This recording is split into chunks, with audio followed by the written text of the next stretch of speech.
Alright, and we are back. This time the videos are working, it's all good, it's all fine, so we're ready to roll. So here's the breakdown. I'm on break for my school, for my studies. I have 4 weeks off where I don't have to worry about studying, I don't have to worry about getting assignments done. This means 4 weeks of content. That is great shit. So I'm going to try to be uploading at least 3 to 4 videos a week. I'm going to try.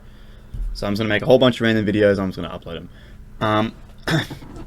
So yeah, I apologize for the previous 2 videos that were very laggy, but I figured out the problem was an output problem. That was my bad. Okay. Hold the fuck up. Okay. Alright. Today we're going to be making sort of, it's like a downward growl. It's kind of like the upward growl, but this time going the opposite direction. But this video is also going to be more detail of how to use the second LFO and the first LFO together to make cool sounding patterns. I hear this a lot. Like you can sort of tell, the more you produce music, the more you can sort of tell in songs like what's what. And I do hear this sometimes, and some artists are very, very, very clever with how they do this. So, without further ado, we're going to drop the first oscillator down to octaves. I'm going to use not the Serum wavetables for this video, because I don't want to. But like I said, I'll say it again. Guys, you can do what I'm about to do with any wavetable, and it's going to work. Some wavetables might sound worse than others, but that's normal. That's why you have to experiment and try different wavetables. To me, the wavetable is the most important thing for a clean, nice growl. That's just my opinion. Where do you find clean wavetables? I don't know. The cleanest and best wavetables I have are without a doubt these ones here. The RPS 100 wavetables. RPS is Rocket Power Sounds. They're on YouTube. I'll leave the link in their thing. There's a guy called Shane. He's very good sound design. They've got a website with some cool packs and stuff. I don't know how much the price is for these wavetables, but I paid only $1 because it was like a special or a deal. But even if it's $10, $5, whatever it is worth it, because these are the best wavetables I've ever used since I've been making music. Alright, so without further ado, I'm going to pick a random one that sounds fucking dirty. I think this one. Ooh, okay. Alright, now what I want to do, like I said, like the previous video, we'll modulate the wavetable position with the first LFO, trigger, and we'll go to 1 bar.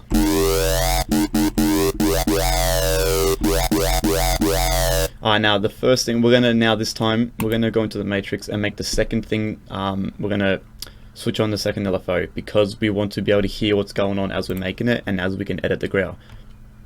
So same thing, you come to the matrix, come on the source, the empty one, click it, LFO 2, you come into destination, global, master tuning, click the type pointing to the right, and then you move this up to whichever you choose. I'll go 9, and then same thing, you want to go into LFO 2, see here it's now been activated, you go trigger and bring it down to bar.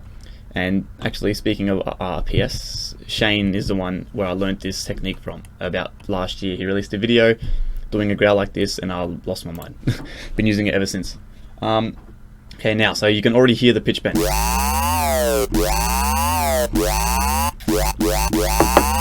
So you can now draw in LFO2 the shape you desire. You can go up, you can go down.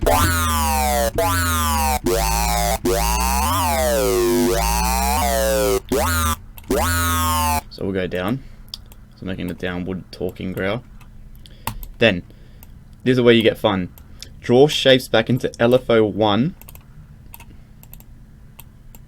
and this is how you get those talking type of basses. Can you hear that? You can even change the rate.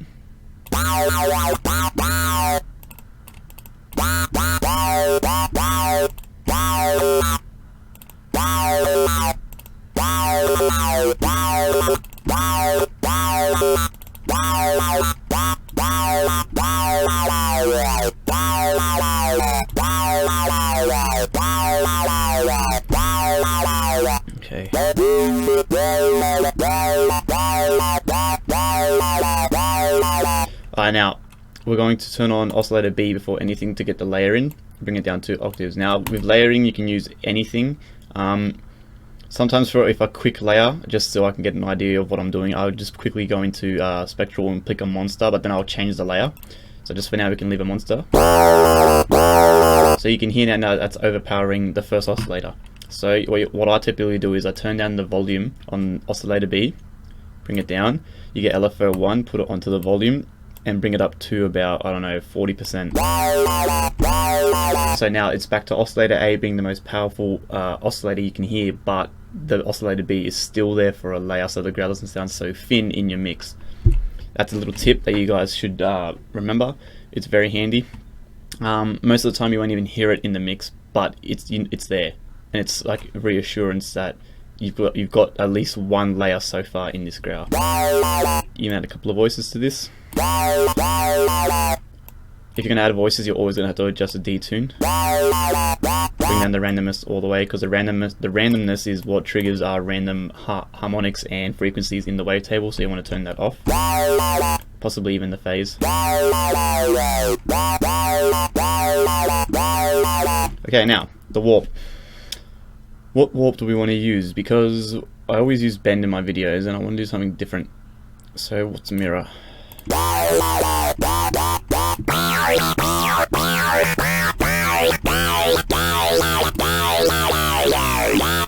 then this will turn on a Mason minus. I actually don't know what mirror is mirroring. I think it's mirroring the wavetable, so as you can see, so hold on.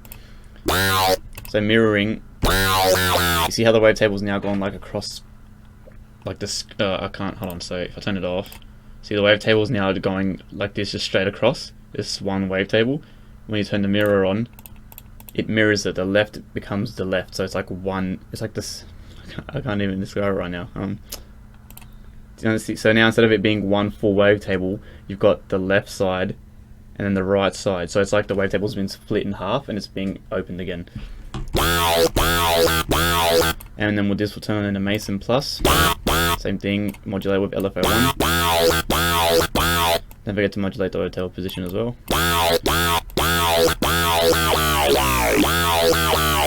Okay, cool. Now we'll go into a filter. Remember, we'll turn on the oscillator B for the filter, and we'll see what a high 24 sounds like.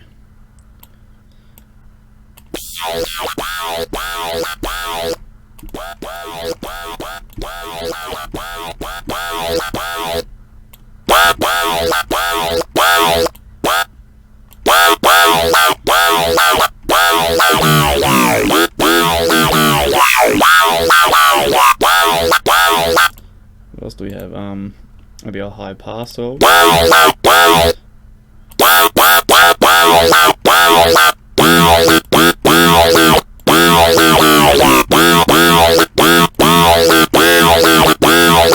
now we're going to actually we'll turn on the noise oscillator. So come into here, the noise is like, you know, noise, white noise, pink noise, bright noise. Turn that on. This is sort of like another type of layering thing. You can have a little muck around with these and get some cool ones, like see, like the little wind. So you turn on the noise too for the filter. We'll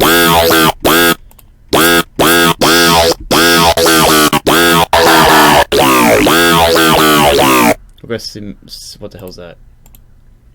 Seismic bleed. Alright, that sounds cool. So same thing, I want to turn the volume all the way down, you grab the LFO and bring it up to only even about what, 20? 27.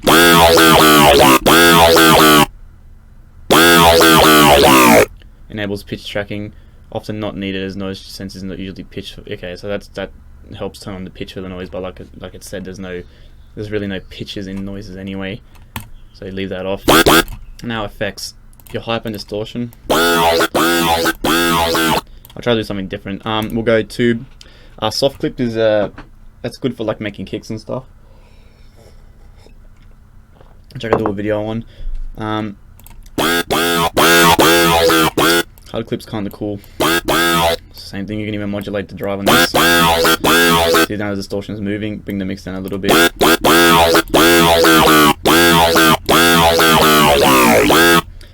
open LFO3 and we'll put the detune onto the hyper. Actually, no, we'll do it with the macro. This can be the timbre, or the timbre.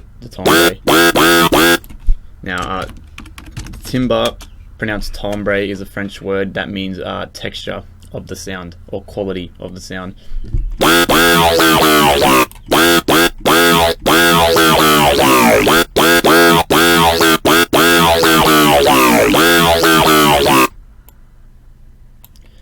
We'll go compressor, multi-band.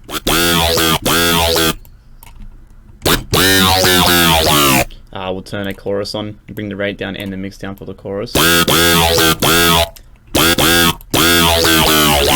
And hold on, I'm going to just change this wavetable because I know we can get something more grittier.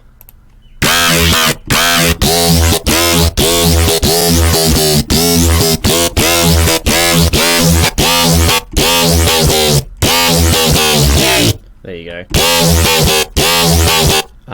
EQ.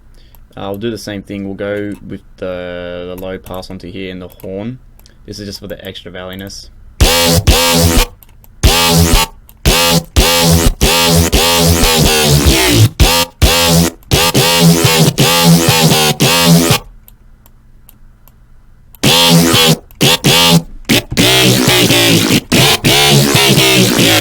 Second filter, and what we're going to do with this is we're going to now add a go into the flange, and we'll go a phase positive 24. This is also kind of like a cool little layer technique you can use.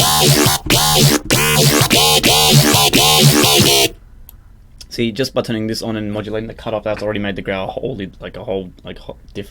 different. You know, that sounds dope. So modulate the cutoff with the phase 24 plus. And the resonance. Like I said, don't be scared to do whatever you want. You can just copy these settings, but just make the modulations different and stuff.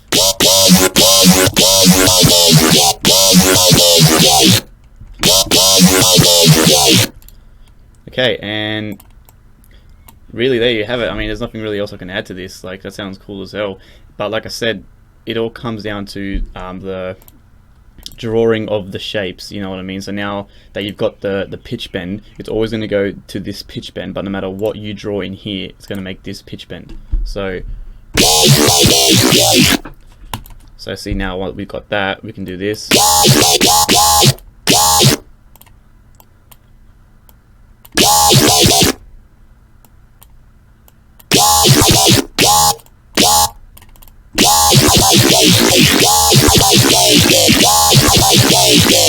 See what I mean? You can do some cool stuff with that. You can use that technique with anything you guys want. Like I said, you just do the pitch bend, and it will make. Then you can then draw how it goes up. So this is going down.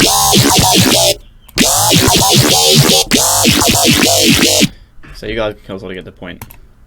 All right. Well, there you have it. Another 13-minute, a downward descending growl. Yeah. I hope you guys enjoyed the better quality video, and I'll probably see you guys again. I might be a double upload today, so stay cool.